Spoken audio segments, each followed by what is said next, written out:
Hello. Welcome to the show. Let's get into it. This is my attempt at a Raw review. Well, not so review, Raw review. I got my water and I got my nasal because I tend to get stuffy when I get to going. And last thing I want to do is sound like Dave Meltzer on this microphone. So let's get into it. Raw took place yesterday, somewhere in the United States. And I pushed through because I said, you know what? I'm going to push through and do this review.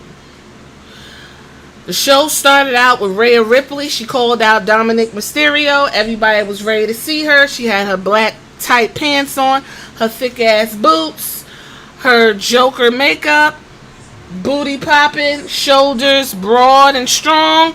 Turned everybody on in the audience. That's her it, by the way. She began to tell, basically Dominic betrayed her. She was being vulnerable. She was falling for him. He was so hot and sexy. That was her dom-dom. She was giving him all the chicken nuggets she could find around town. And he turned around and kicked her in the ass. Then, Liv and Dom was up there. Liv looking like a fresh young hooker.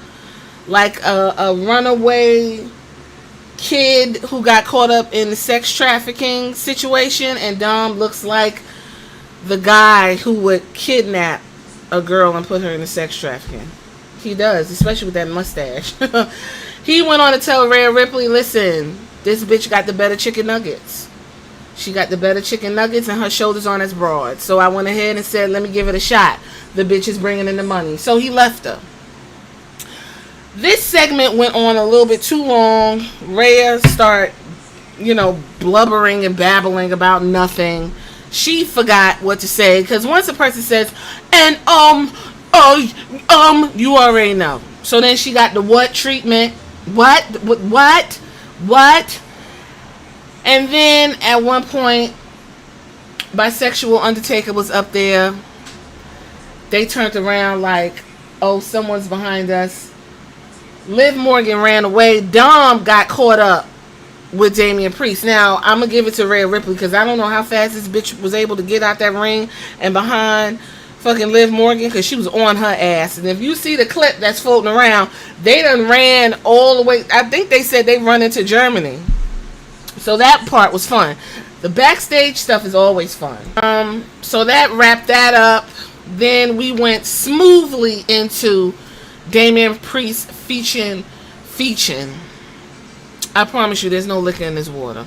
Featuring Carlito. Carlito came out. He had 2 different color boots, which I was like, all right, Carlito trying to spice things up. He even had like a one of those light green apples.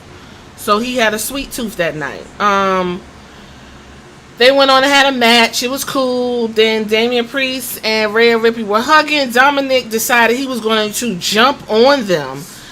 And he got caught by Damian Priest while Rhea Ripley was embracing him. So Dominic done went all the way to the edge. He like, I'm about to bust him in the head. I don't give a fuck that she's right there. Because I'm past her and her bullshit. And we are going to be teased to oblivion. There is an issue that one of the subbies wanted me to touch on, and I'm going to touch on it right now. Subby, shout out to you. You know who you are if you're listening to this. What do I think about Dominic and Liv Morgan? I think it's super high school. They don't give adult at all. I think what's happening now is Liv Morgan has that belt on, and it's an issue because it's not being defended. And this is something that continuously happens in the Paul Levesque reign. For whatever reason, ain't no bitches in the locker room want that belt. And don't tell me nothing about, oh, she fight on the road and what. That don't matter. What matters is what's going on TV. And because she's not defending this title, now she wrapped up. Later in the night, it was announced over the internet that there's going to be a match between Damian Priest and Rhea Ripley versus Dominic and Liv, and she still got that belt on her waist. I think it's a waste of time. I'm not a Liv Morgan fan. I mean, she does seem like she works hard. She works hard to get attention. And she's given attention by Vince because the way she looks. Now she's given attention by Triple H because I think he wants to redeem her from her fucking up that whole Ronda Rousey run. But there's always something really curious about Liv Morgan. Liv Morgan cannot function unless her pussy and sexuality isn't on display. So that's what I think about that. Right now, it's cute for what it is. It's moving a story along. But I don't think the payoff is going to be as great as we think it is because it's extremely predictable when it comes to Doom 2. Now, the wild card is Finn Balor. I want to know what's going on with him. Anyway, Damian Priest went on to beat Carlito. Next, we move into Odyssey Jones and some dude. Odyssey Jones and Kofi Kingston are mixing it up really good, but for, Xavier Woods is feeling some kind of way. I guess he is letting the motley crew of the Old Testament, or whatever they call, get into his ear that Kofi Kingston is pushing him to the side because Odyssey Jones is there to replace Big E, and you ain't getting the attention you need, and oh my God, come over here with us and be a loser. He would not fit with that damn Testament shit. Xavier Woods would not fit in the Testament. Why would he go over there is beyond me. So they're teasing this, this confusion that Woods is feeling. Like, is Kofi really trying to kick me in the ass? Like, what about us? This new guy's coming in. For Xavier Woods to, so-called have a PhD, which he doesn't have a PhD. If you watch Up, Up, Down, Down for a long time, what is his name? Prince Pretty, who used to do the, who's on Up, Up, Down, Down with him? He already bust him out. It was like, you ain't even get your PhD yet. Woods was like, would you shut up? Anyway, for someone who's supposed to have a PhD and deep into the scholarly aspects of everything, he's really playing a dumbass right now, because I wouldn't give Karrion Kross and the Cuckoos a time of day. Kofi goofy as fuck. Odyssey here, he just happy to be out of the goddamn catering. And you are one of the best wrestlers there.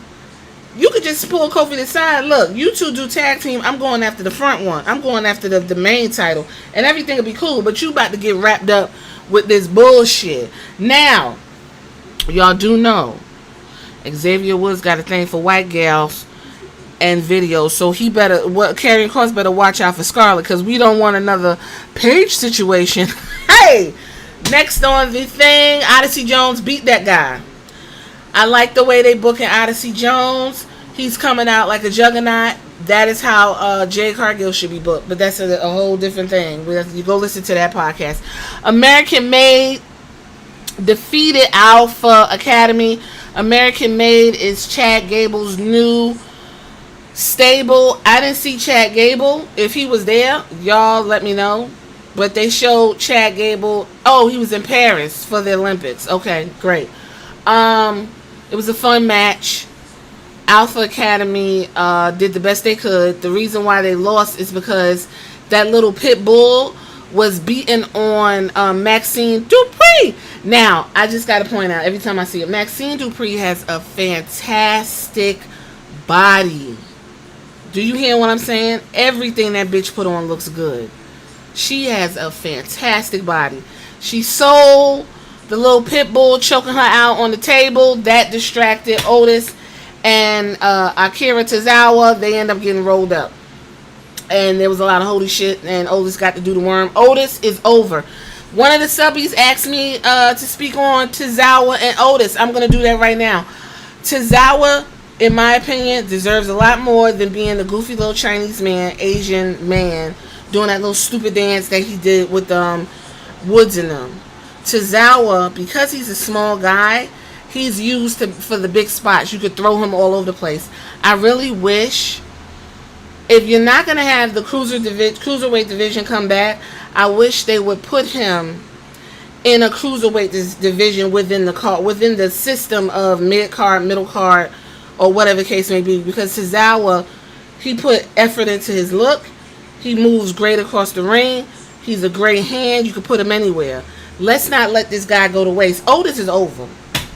He over like the moon. At this point, there's no way to fuck Otis up. But right now, what's next, right? They told Chad Gable to go fuck himself. The pit bull told Maxine, I'm gonna fuck you up if you don't join, the American Made. Maxine was like, these my people, and she ended up getting fucked up. So I'm not, it was all set up before the match came. So I don't know if the YA6 is gonna get with American Made and the little pit bull and ask them why they doing the family like that. But it was a cute little spot. It was fun. It was filler, whatever. Damage Control got with Baszler and Stark. Ended a DQ. Listen, Damage Control, they cute. They cute or whatever. They spoke in Japanese. They need to continue to speak in Japanese and give us the subtitles. If you can't read, I don't know what to tell you. They're going to give you what they need. I find Kairi Sane to be a very low-grade wrestler. She's really wonky in the ring. I don't know what happened to her, but I don't find her entertaining at all. She looks cute, though. I will give her that. Io Sky, she's going to do her little weird faces, and she's going to give you what you need.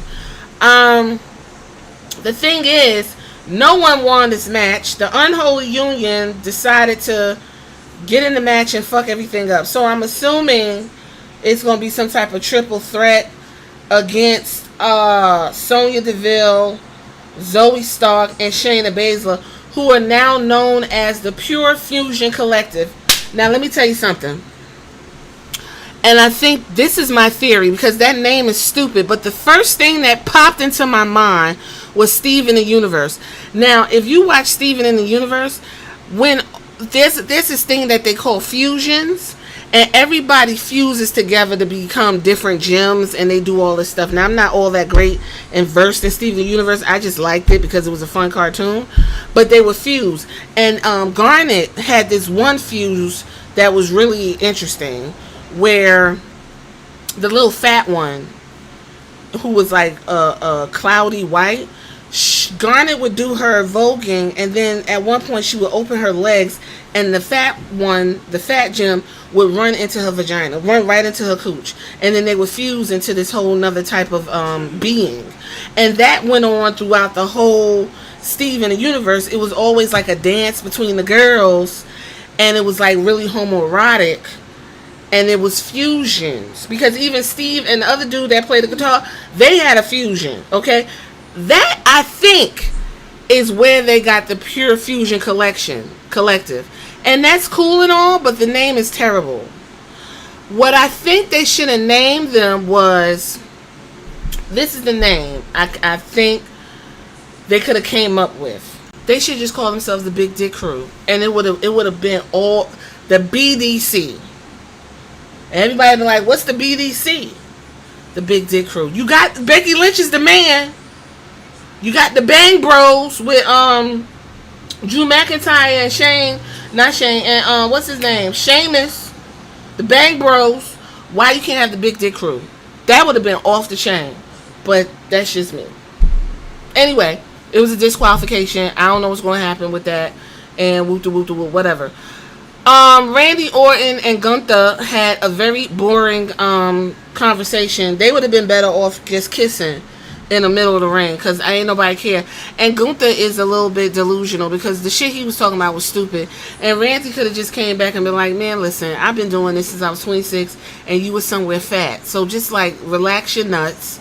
I'm going to RKO you out of nowhere, and I'm going to give you the rub and for this Legends contract. I'm making more money than you. I don't give a fuck about none of this. Then CM Punk and Drew McIntyre came out of nowhere, and then they start beating each other up, and then CM Punk whooped Drew, and whatever the case may be. And it's like, okay, girl. So it was cute for what it was, and okay. So CM Punk also said that he don't give a fuck about the bracelet. It's about just the fact that Drew McIntyre is saying Larry's name. Like, I don't even know what it is, but it's fun. CM Punk looked like, he looked aged a little bit. I mean, he aged. I don't know. I guess it's better than nothing. Okay, Bronson Reed squashed the Miz, squashed the fuck out of R-Truth, and this right here is where I have to say Adam Pearce is completely incompetent, and I'm waiting for somebody to go ahead and have the people in HR come down and get on Adam Pearce's ass, because he has absolutely no fucking control over Bronson Reed. Now, Bronson Reed got all the rights to tell Adam Pearce, like, what the fuck is you doing? And Adam Pearce is just, he acts like he don't know what to do. He taking his glasses off. He yelling and losing his fucking mind. Grab him. What? I don't understand. You look, Adam Pearce is terrible as a GM, which means he's acting fantastically, by the way. I did go to his page. So if you go to Adam's page, I let him know that somebody needs to report him, because he's letting people get injured. You let Seth Rollins get injured, R-Truth, and now the Miz. What the fuck are you doing? That you making the workplace unworkable. Anyway, next up we got Braun Breaker, Sami Zayn. It was cute, you know. It is what it is. There was a point where Braun Breaker threw Sami Zayn, looked like he hit his whole head, shoulders, and neck on that awning or whatever the case may be. Prior to that, Sammy and Jey Uso, you know, was pumping each other up. They did their little handshake. Sammy didn't seem all that enthused anyway to go in there and get fucked up by Braun Breaker anyway. So it is what it is, and that's how the show ended, with Braun Breaker holding up the Intercontinental belt at the end of a Raw, which is fantastic, because the Intercontinental belt is actually more important than the World Heavyweight Championship, because Gunther's boring. I'm just going to keep it 100. Gunther it just ain't. That's my Raw review. If you made it this far, tell me what you think.